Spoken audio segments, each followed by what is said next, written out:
तो चालू करो। आज हम लोग जीओसी पार्ट 2 पढ़ने जा रहे हैं बच्चों। और उसको मैंने आप लोगों को होमोलिटिक और हेट्रोलिटिक बॉन्ड क्लीवेज बताई थी।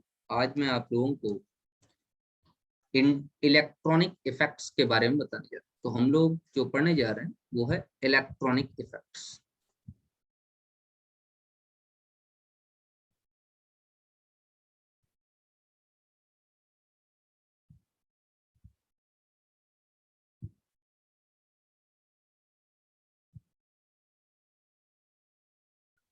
इलेक्ट्रॉनिक इफेक्ट में नंबर फर्स्ट जो आपका है उसका नाम है इंडक्टिव इफेक्ट।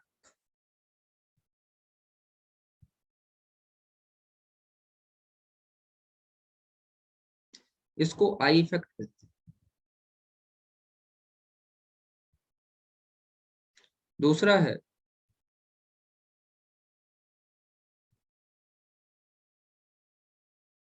इलेक्ट्रोमैरिक इफेक्ट और इसको ई इफेक्ट कहते हैं। तीसरा है रेजोनेंस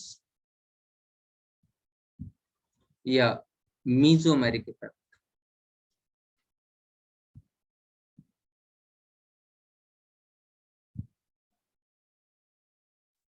इसको एम इफेक्ट या आर इफेक्ट कहते हैं।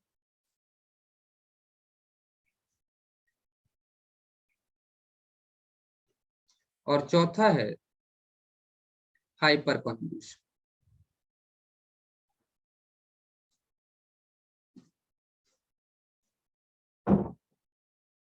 इसको एच इफेक्ट।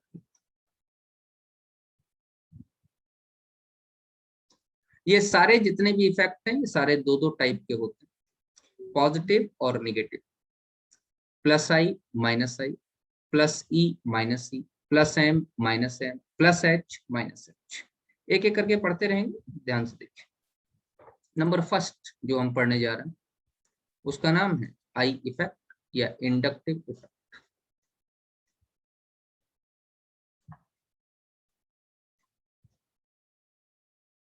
I effect.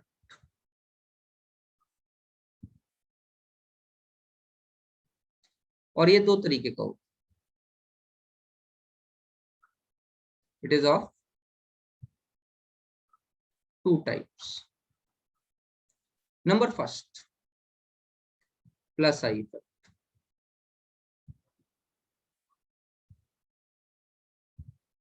और अगर प्लस आई इफेक्ट की बात करें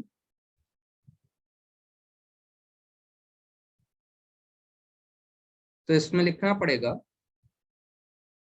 when the shared pair of electron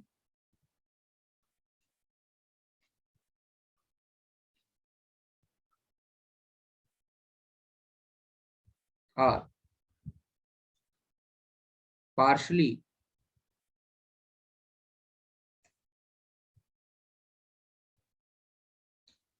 repelled away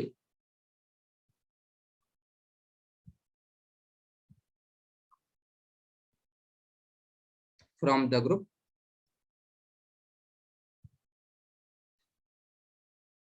it may be electron repelling in nature.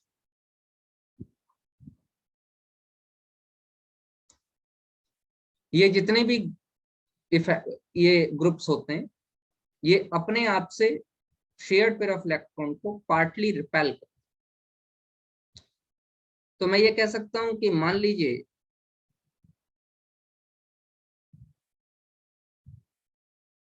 कोई एक ग्रुप था वाई जिसमें प्लस आई इफेक्ट है,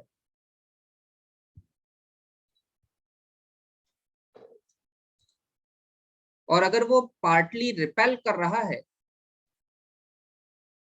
इलेक्ट्रॉन्स को, शेयर्ड पेयर को, तो इसके ऊपर पार्शियल पॉजिटिव आ जाएगा और ये रिपेलिंग इफेक्ट बॉन्ड के बिल्कुल बीचों बीच में इस तरीके से दिखाएं और इस पर पार्शियल निगेटिव आ जाएगा। यहाँ पे दोबारा से रिपेलिंग इफेक्ट क्रिएट होगा, यहाँ पे पार्शियल पार्शियल निगेटिव आ जाएगा और यहाँ पे फिर दोबारा से रिपेलिंग इफेक्ट क्रिएट होगा। ध्यान देना, बॉन्ड के बिल्कुल बीचों बीच ये एरो दिखाएंगे। बॉन्ड के बीच में एरो का मतलब होता है इंडक्टिव इफेक्ट। ये कोवेलेंट बॉन्ड, इसके बीच में एरो दिखा रहा है। पहली बार मैंने एक एरो दिखाया है, हाई रिपल्सन है। फिर मैंने 2 एरो दिखाए हैं, रिपल्सन कम है। फिर मैंने 3 एरो दिखाए हैं, रिपल्सन और कम। तो इस पर आ जाएगा partial partial partial negative. As we move away from the group, the effect decreases and the effect proceeds in the carbon chain through sigma bond. तो ये प्लस आई इफेक्ट है जो शेयर्ड पेयर ऑफ इलेक्ट्रॉन को अपने आप से दूर भगा रहा है। तो मुझे यहाँ कहना चाहिए कि this effect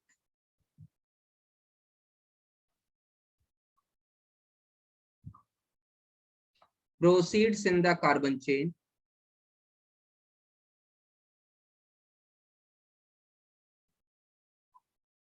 through sigma bond and become negligible beyond third carbon atom. ये इंपॉर्टेंट पॉइंट है, ध्यान रखिए। इंडक्टिव इफेक्ट हमेशा सिग्मा बॉन्ड के थ्रू प्रोसीड करता है और तीसरे कार्बन एटम के बाद इसका इफेक्ट नेग्लिजिबल हो जाता है। कौन कौन से ग्रुप ये इफेक्ट दिखाएंगे, थोड़ा सा देखिए। Plus I groups,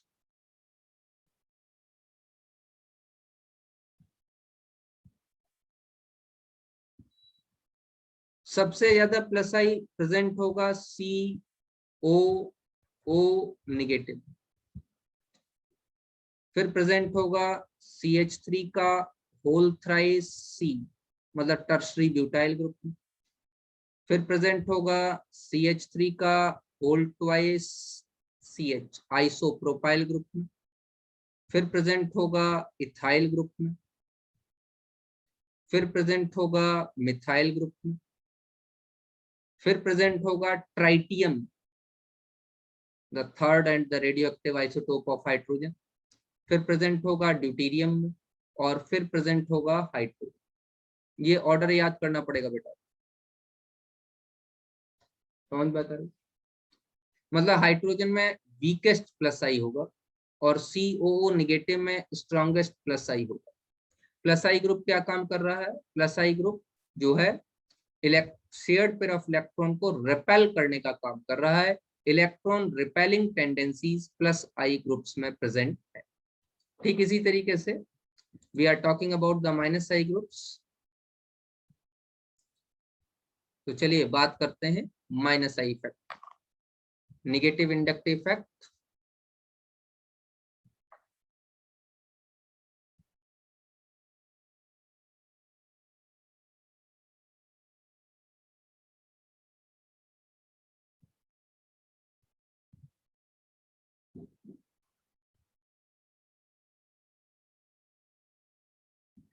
minus I effect,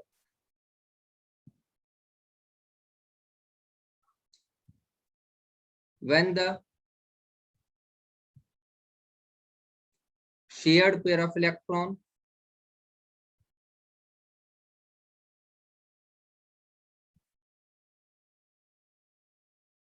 are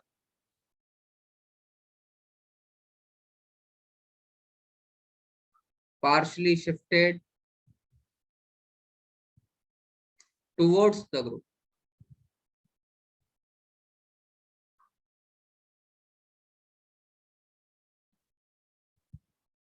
it may be electron attracting in nature. जरा ध्यान दीजिए, ये कार्बन है,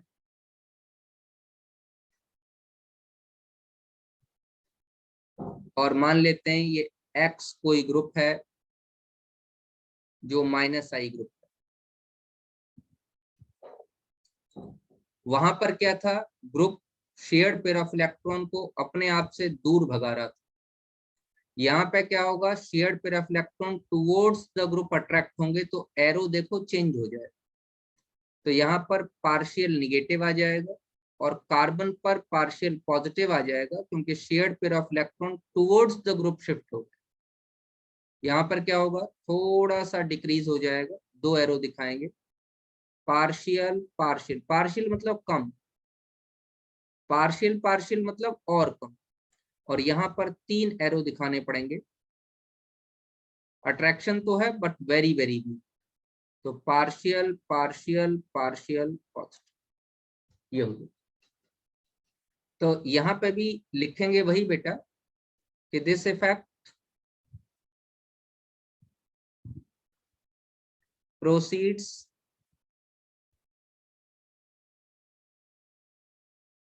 in the carbon chain through sigma bond and become negligible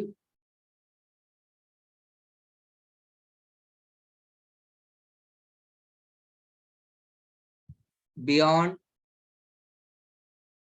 third carbon atom. मतलब तीसरे कार्बन एटम के बाद इसका इफेक्ट निग्लिजिबल हो जाता है। तीसरे कार्बन एटम के बाद जो है इंडक्टिव इफेक्ट बहुत अच्छा काम नहीं करता, इस बात को ध्यान दीजिए। कौन कौन से ग्रुप्स -I ग्रुप्स हैं, ये जरा ध्यान से देखिए। -I ग्रुप्स,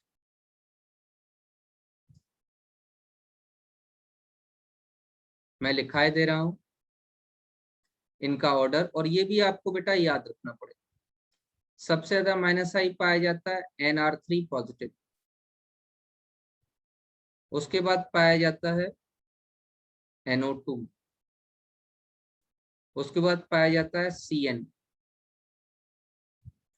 उसके बाद पाया जाता है COOH, इसके बाद पाया जाता है फ्लोरीन, क्लोरीन, ब्रोमीन, आयोडीन। फिर -I पाया जाता है ज्यादा OCH3, फिर -I की स्ट्रेंथ होती है OH, और उसके बाद -I की स्ट्रेंथ होती है C ट्रिपल बॉन्ड C, मतलब कार्बन ट्रिपल बॉन्ड कार्बन, यहाँ पर CH लिख लीजिए। उसके बाद -I की स्ट्रेंथ होती है NH2। ये इस तरीके से -I की स्ट्रेंथ लगातार डिक्रीज करती है। कुछ ग्रुप्स मैंने आप लोगों को लिखा दिए, इनसे आपका काम बन जाएगा। ध्यान रखिएगा, जैसे CHO ग्रुप लिखा है तो इसी के आसपास की स्ट्रेंथ पाई जाती है एल्डिहाइड और कीटोन्स। एल्डिहाइड और कीटोन्स भी -I ही इफेक्ट शो करेंगे।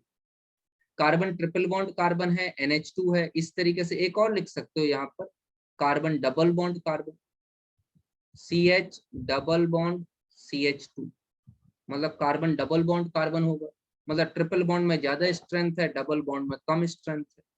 तो -I, जैसे जैसे भाई S करेक्टर बढ़ेगा वैसे वैसे स्ट्रेंथ भी बढ़ेगी। तो कार्बन ट्रिपल बॉन्ड कार्बन, यहाँ से ध्यान रखिए कि carbon triple bond carbon is more electronegative in comparison to sp3 nitrogen atom. वो sp3 नाइट्रोजन एटम से ज्यादा इलेक्ट्रोनेगेटिव है, और sp3 नाइट्रोजन एटम से उसका ज्यादा -I भी है।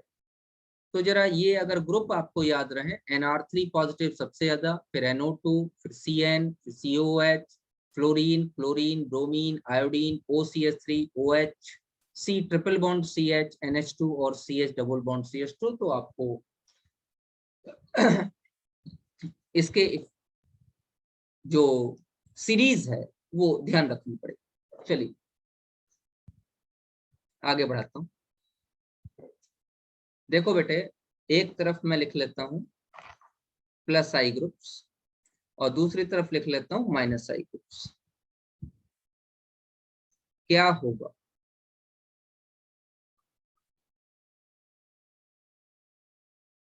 और दूसरी लिख लेता हूं मैं minus I groups.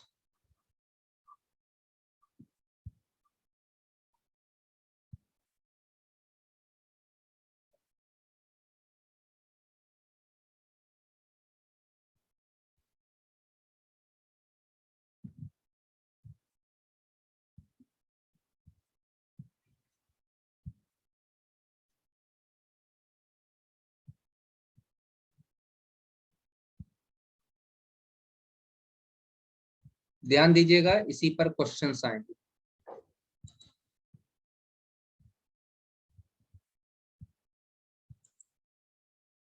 Number first option,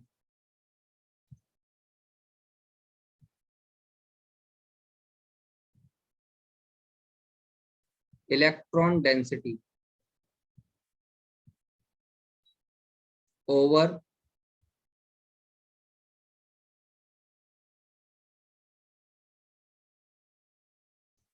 adjacent atom.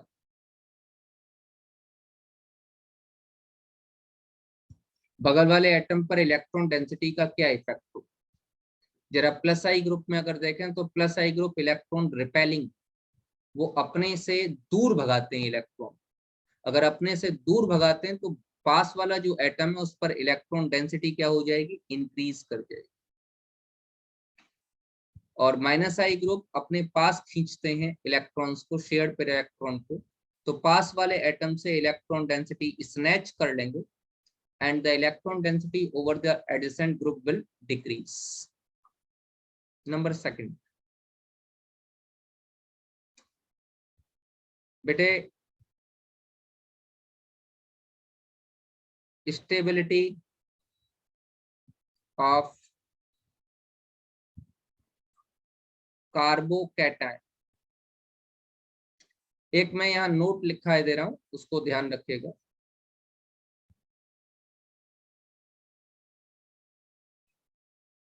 किसी भी चीज की जो स्टेबिलिटी होती है वो इनवर्सली प्रोपोर्शनल होती है उसकी चार्ज डेंसिटी को।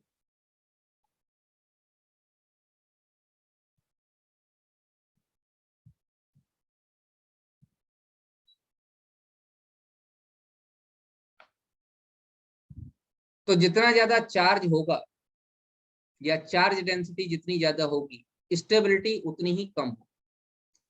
तो अगर प्लस आई ग्रुप है तो प्लस आई ग्रुप कार्बोकैटायन की स्टेबिलिटी को इंक्रीज करे, क्योंकि इलेक्ट्रॉन डेंसिटी बढ़ा देंगे और चार्ज डिक्रीज कर देंगे। और माइनस आई ग्रुप अगर होंगे तो कार्बोकैटायन की स्टेबिलिटी को डिक्रीज कर। इसी तरीके से तीसरी बात,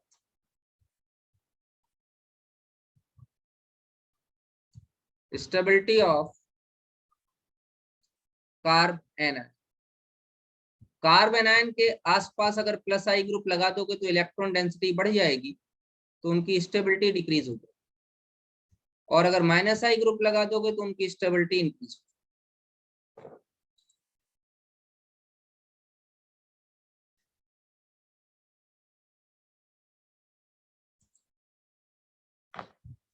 अगला,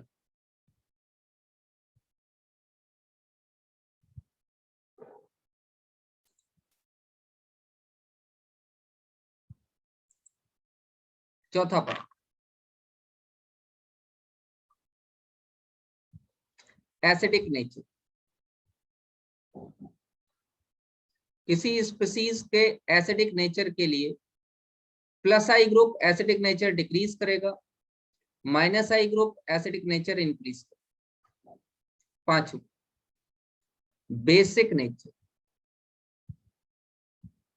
ठीक उल्टा, प्लस आई ग्रुप बेसिक नेचर इंक्रीज करेगा, माइनस आई ग्रुप बेसिक नेचर डिक्रीज करेगा।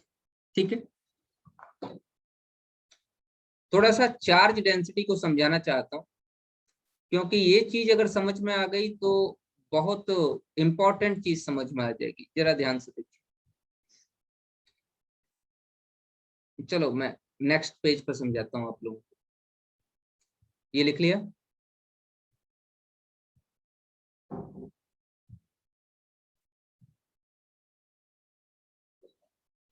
एक मिनट।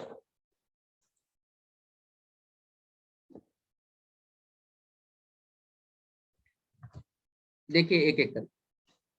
सबसे पहली बात मैं समझाने जा रहा हूं आपको, स्टेबिलिटी। तो मैं बात करता हूं stability of carbocation.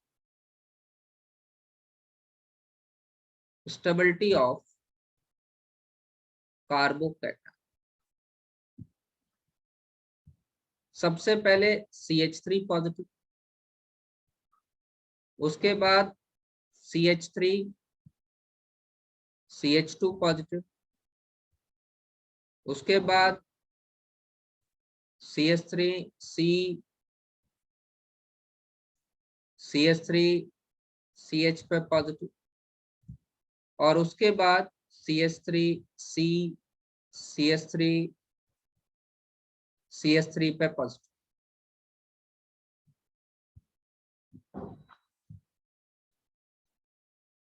Stability charge density के इनवर्सली प्रोपोर्शनल है। जरा ध्यान से देखिए, इस कार्बन पे पॉजिटिव चार्ज है और उसके चारों तरफ हाइड्रोजन लगे हुए। हाइड्रोजन पे प्लस आई होता है लेकिन वेरी वीक। हाइड्रोजन पे प्लस आई होता है, आप प्लस आई का ऑर्डर देखेंगे तो हाइड्रोजन पे प्लस आई होता है लेकिन वेरी वीक। जरा इस कार्बन के पॉजिटिव चार्ज को देखिए। अगर इस कार्बन के मैं पॉजिटिव चार्ज को देखूं तो मुझे दिखाई दे रहा है कि इस कार्बन पर ये जो ग्रुप लगा हुआ है बगल में CH3, ये प्लस आई ग्रुप लगा है और इसका प्लस आई ठीक ठाक होता है। और ये प्लस आई ग्रुप क्या काम करेगा?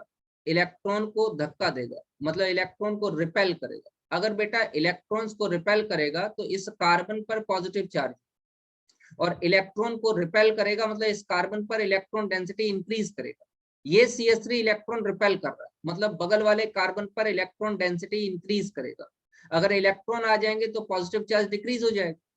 तो इसका मतलब ऑब्वियसली इन comparison two methyl, ethyl carbocation ज्यादा स्टेबल। अब यहाँ पर क्या होगा? यहाँ इस कार्बन जिसपे पॉजिटिव है उसको दो दो CH3 मिलके इलेक्ट्रॉन दे रहा है। इसका मतलब इस पर इलेक्ट्रॉन डेंसिटी ज्यादा हो जाएगी। इलेक्ट्रॉन डेंसिटी ज्यादा होगी तो इस पर चार्ज कौन सा लगा था? पॉजिटिव चार्ज लगा था। और पॉजिटिव को अगर इलेक्ट्रॉन मिलेंगे तो पॉजिटिव चार्ज डिक्रीज होगा। तो क्या पॉजिटिव चार्ज की डेंसिटी डिक्रीज हो रही है? जी हाँ, पॉजिटिव चार्ज की डेंसिटी लगातार डिक्रीज हो रही है, तो इसकी स्टेबिलिटी और ज्यादा। इधर क्या होगा? तीन तीन प्लस आई लगे। जब बेटे तीन तीन इसमें प्लस आई लगे हुए हैं तो तीन तीन प्लस आई क्या काम करेंगे? तीन तीन तरफ से इलेक्ट्रॉन डेंसिटी देंगे और पॉजिटिव चार्ज की डेंसिटी को और डिक्रीज कर देंगे। तो as the charge density decreases, stability increases. मैं लिख सकता हूं यहां से कि जब हम लेफ्ट टू राइट जा रहे हैं इधर, तो positive charge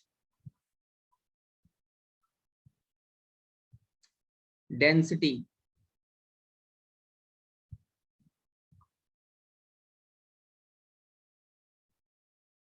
decreases, thus stability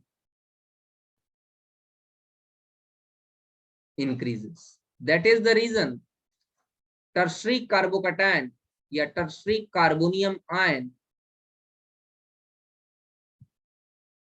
is most stable, then secondary, then primary, and super primary or methyl carbocation or methyl carbanion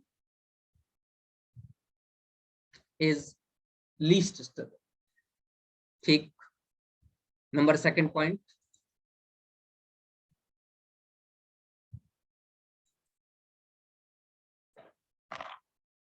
ठीक इसी तरीके से हम एक्सप्लेन करेंगे स्टेबिलिटी ऑफ कार्ब एनायन।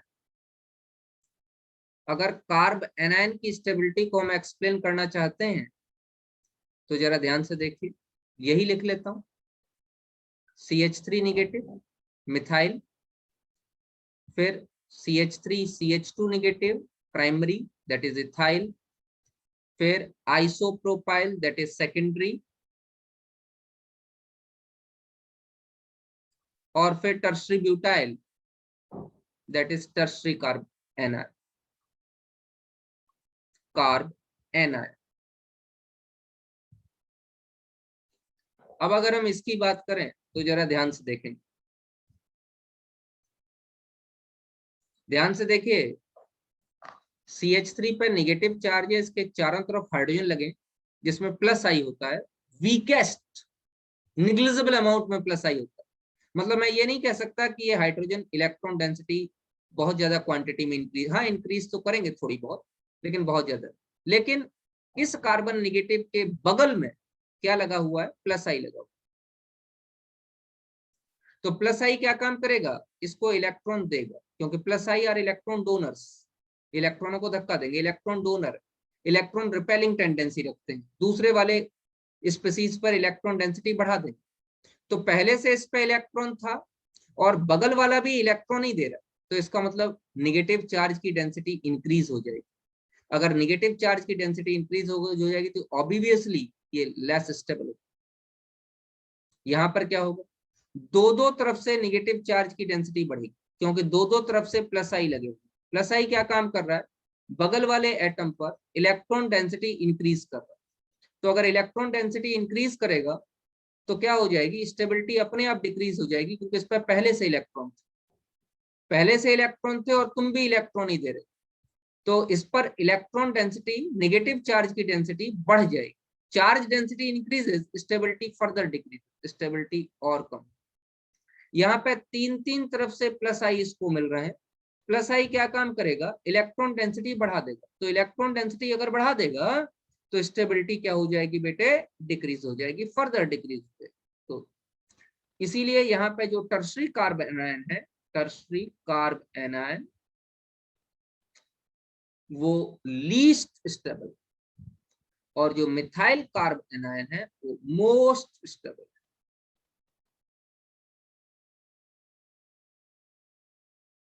ये वाला कौन सा है, प्राइमरी, और ये वाला कौन सा है, सेकेंडरी। तो हमको ये समझ में आ गया कि जो plus I effect containing groups हैं, वो plus I effect containing groups positive charge की स्टेबिलिटी को, कैटायन की स्टेबिलिटी को, कार्ब एनायन की स्टेबिलिटी को बढ़ाते हैं, और plus I effect containing group carbonium ion की स्टेबिलिटी को बढ़ाते हैं, और कार्ब एनायन या निगेटिव की स्टेबिलिटी को डिक्रीज करते हैं।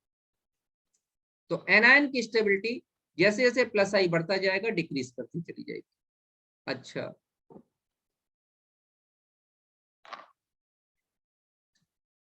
अब हम एक दो एग्जाम्पल और देख सकते हैं।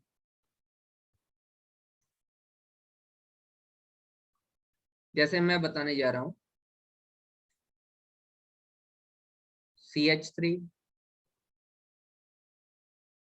CH2 निगेटिव, दूसरा है CF3 CH2 निगेटिव, तीसरा है CCl3 CH2 निगेटिव, चौथा है CBr3 CH2 negative.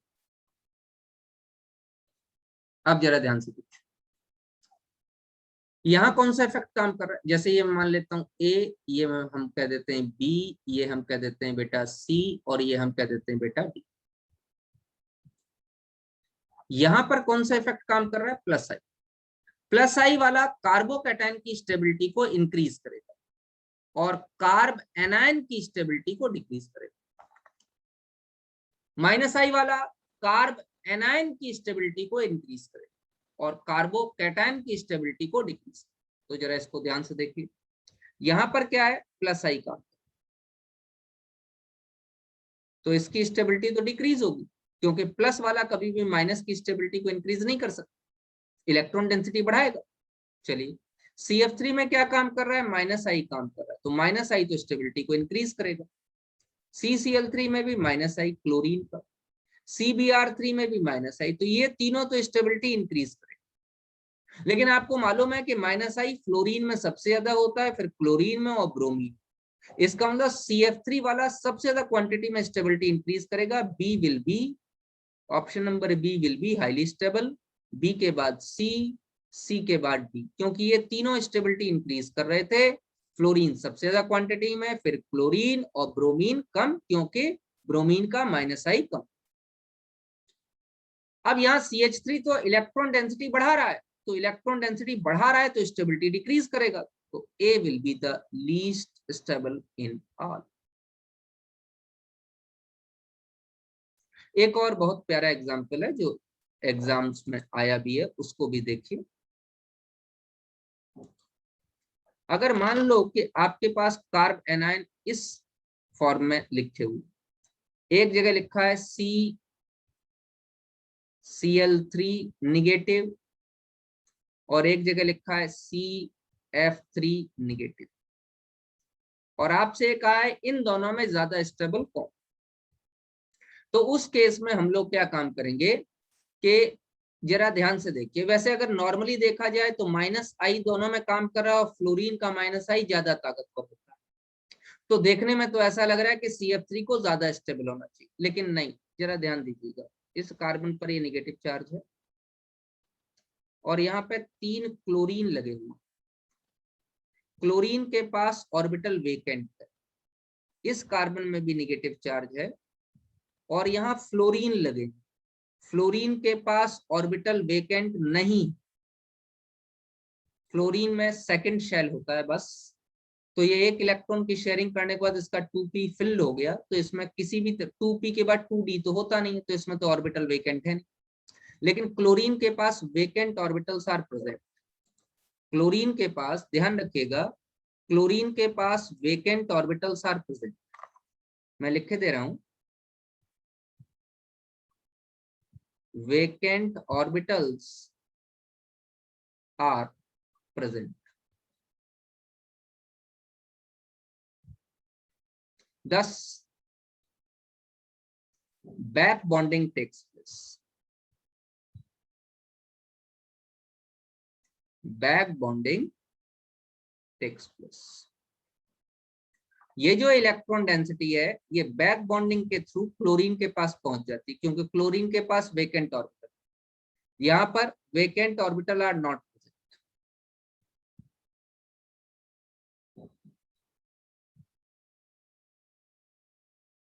Are not present. Thus, no back bonding is possible.